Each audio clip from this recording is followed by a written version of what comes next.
Audio Jungle.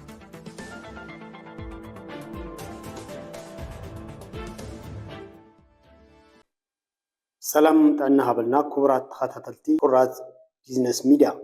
نلوم عنتي حزنا لكم متينا زلنا زتفلالو عينت سلا ناي جرتا انتاينتن اب جرتا خنساتف انتايت لينا زبل ነገር እዩ بفلاي دما بيزنس كتسرحو تدليو مس ناي جرتا تنكف تاينت جرتا كتفلطو تقولنيكم نابنت سلا تكنيكال فاينانشال سي بي او دبلو مسرتاو ነገራት ናይ ጨረታ እንታይነቶም ሎማ አንተ ክንረይና እዚ ማለት ድማ ጨረታ ዝተፋለ ዓይነት ጨረታታት ኣሎ ንኣብነት ስለ ናይ ሊዝ ጨረታ መሬት መንግስት ዘውፅኦ ጨረታ ናይ ገዛ ጨረታ ኮን ይኽእል እዩ ናይ አክሰሰሪ ኣቑሑት ኮምፒውተር ኮን ይኽእል ስቴሽነሪ ህንፃ መሳርሒ ፈርኒቸር ኢቨንት ኦርጋናይዝ ዝተፋለ ዓይነት ጨረታታት ይወፁ እዮም ስለዚህ ኣብዞም ጨረታታት እዚኦም ከመይልና ኢና ክንሳተፍ ንኽእል ብፍላይ ድማ ንእሽተይ ሂንት ንፈልጡ ሞያዊ ዓይነት ነገር ተኮይኑ ጨረታ ብጣዕሚ ወሳንን ኣገዳስን ኣድላይን ዝኾነ ቢዝነስ ቀያሪ ዝኾነ ናይ ቢዝነስ ዓይነት እዩ ስለዚ ሎማ ኣንቲ እንሪኦ ድማ ኣብ ጨረታ ክንሳተፍ እንታይ የድልየና ዝብል ነገር እዩ ጨረታ ሰለስተ ነገራት እዩ ዝሕዝ ሓደ ቴክኒካል ፋይናንሻል ሲፒኦን ዝበሃል ነገራት ኣለዎ ኣብ ቴክኒካል እንድሕር ደኣ መፂና ቴክኒካል ማለት تعن قدم إلى زغلتكو مويا وتنكف كلنا لو زوركو نابنت ناي كمبيوتر مويا تهلينا ناي كمبيوتر سبيسيفيكيشن تكنيكالي بحال نابنت لابتوب وي دمو كمبيوتر ديسكتوب تخوينو كور اي كندايا راما كندايو هارد ديسك كندايو زبل نجر بقلتي هين تخلينا لو خنفولت خنكلينا سلازي اف تكنيكال كنزغاج خلينا اف ناي كمبيوتر هين تحزنا ندحرنا زغاجو خوينا زبلتي خون ስለዚህ ቴክኒካል ማለት ዝርዝር ናይ ታዕሓ ወይ ከዓ ናይ ፕሮጀክት ኮን ይኽእል ንሰርሖ ፕሮጀክት ዝርዝር ናይ ታዕሓ ኮን ይኽእል ዝርዝር ዝሓዘ ማለት እዩ ብራንድ ሞዴል ኢሉ ናይ ባዕሉ መግለፂ ኣለዎ ወይ ደግሞ ናይ ታዕሓ መግለፂ ዓይነት ክህሉ ይኽእል ስለዚህ እዚ ቴክኒካል ነው ማለት ቴክኒካል ዶክመንት ተባሂሉ ይቀርብ ልክ ናይ እዚ ደግሞ ፋይናንሻል ዶክመንት ዝበሃል ድማ ኣሎ ፋይናንሻል ዶክመንት ማለት ድማ ዋጋ ናይቲ እንቕርቦ ኣቕሓ ወይ ድማ ናይቲ እንቕርቦ ፕሮጀክት ዋጋ ዝሓዘ እዩ ስለዚህ እዚ ዋጋ እዚ ፋይናንሻል ዋጋ ጥራሕ ንመልእሉ ዶክመንት ይኸውን ሎ ማለት እዩ ብሳልሳይ ደረጃ ድማ ዘይተርፍ ነገር ሲፒኦ ዝበሃል ነገር ነው ሲፒኦ ማለት ድማ ዓርሱ ዝኻለ ሰፋል ዓይነት ሲፒኦ እዩ ዘለና ንኣብነት ጨረታ ክንሳተፍ ዶክመንት ክንእት ከለና ጨረታ መኽበሪ ሲፒኦ ተባሂሉ ይፅዋዕ ስለዚህ ጨረታ መኽበሪ ሲፒኦ ከከም ቢሮ ኣብ ገሊኡ 10,000 20,000 ኢሎም ከውፅዎ ይኽእሉ እዮም ስለዚህ ልክ ምስታ ቴክኒካል ፋይናንሻል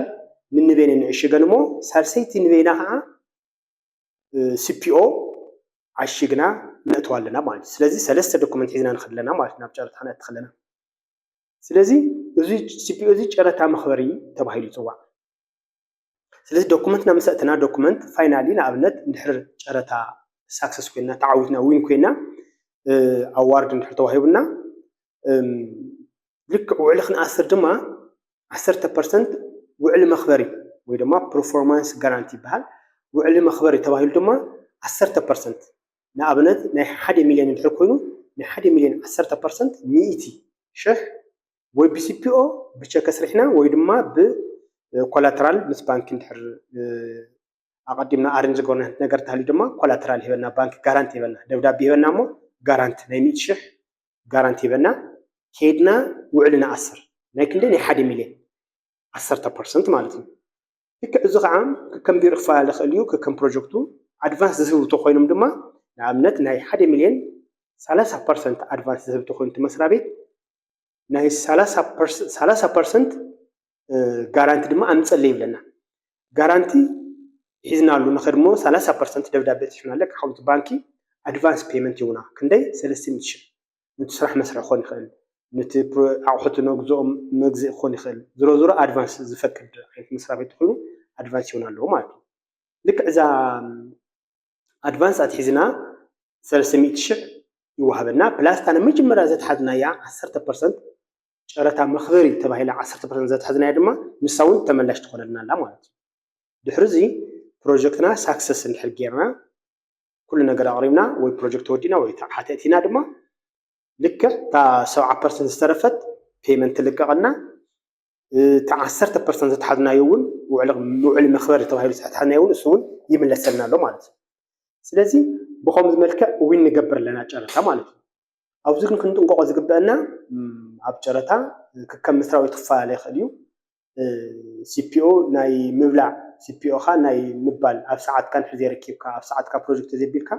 ሲፒኦ ካ ክትብላዕ ስለ ትኽእል ኣብዚ ጥንቃቐ ብጣዕሚ ጥንቃቐ ዘድልዮ እዩ ፕላስ ኣብ ዋጋ ኣመላልኣ ፋይናንሻል እውን ብጣዕሚ ጥንቃቐ ዘድልዮ እዩ ከምዚኦምን ካልኦትን ዓይነት ሓበሬታን ልምድን ኤክስፐሪንስ ሼር ክንገብረኩም ኣብ ቀፃሊ መደብ ክንሰርሕ ኢና ስለዚ ካብ ሕዚ እንታይ ኢና ንገብር ስለ ናይ ጨረታ ነገርታይነት ፕራክቲካል ብዝኾነ መልክዕ ክነቕርብ ክንምኩር ኢና ኣብ ጨረታ እንታይ እዩ ዝገጥመካ ኣብ ፋይናንሻል ክትመልእ ከለካ ኣብ ቴክኒካል ኣብ ሲፒኦ ከመይ ዓይነት ጥንቃቐ ትገብር ኣለካ ዝብሉ ሓበሬታታት ናባኹም ክነብል ኢና ኣብ ቀፃሊ ክሳብ ንራኸብ ትደልኹም ዓይነት ሓሳብ ኣብ ኮሜንት ፀሓፉልና እሞ ንሕና እውን ኣብኡ ተደሪኽና ሓሳብ እናመረፅና ኣልዒልና ዲስከስ ክንገብረሉ ኢና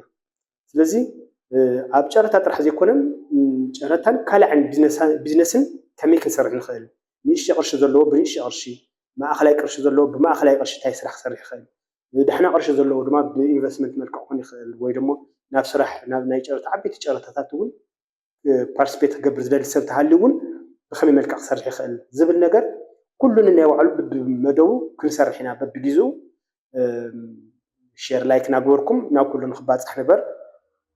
ካልእ ዓይነት ቢዝነሳት እውን ካብ ናይ ጨረታ ውፅብ ዝበለ እውን ሰርቪስ ናይ ሰርቪስ ግልጋሎት እውን ኣብ ምንታይ ዓይነት ኤርያ እዩ ፅቡቕ እኒሆ ምንታይ ዓይነት ክራይቴርያ ሒዝካ ፋይናንሻል ክንደይ ዝኣክል ካፒታል ከድልየና ይኽእል ዝብል ነገር ዲስከስ ክንገብር ኢና ስለዚ ብከምዚ መልክዕ ዝተፈላለዩ ዓይነት ዘርፍታት ኣብ ቢዝነስ ዘጋውሕ ቻነል ሚድያ እዩ ሼር ንጋበርና ኣባኹም ዘሎ ልምዲ ንዓና እውን ሼር ትገብሩና ኣባና ዘሎ ልምዲ እውን ኣባኹም ሼር ንገብር ሼር እናተጋበርና ኤክስፒሪንስ ከመይ ክንሰርሕ ከም ዘለና ሓቢርና እናዓብይሉ መንገዲ ክነመቻች ኢና ክሳብ ቀፃሊ ሰላም ድሓን ቀኒ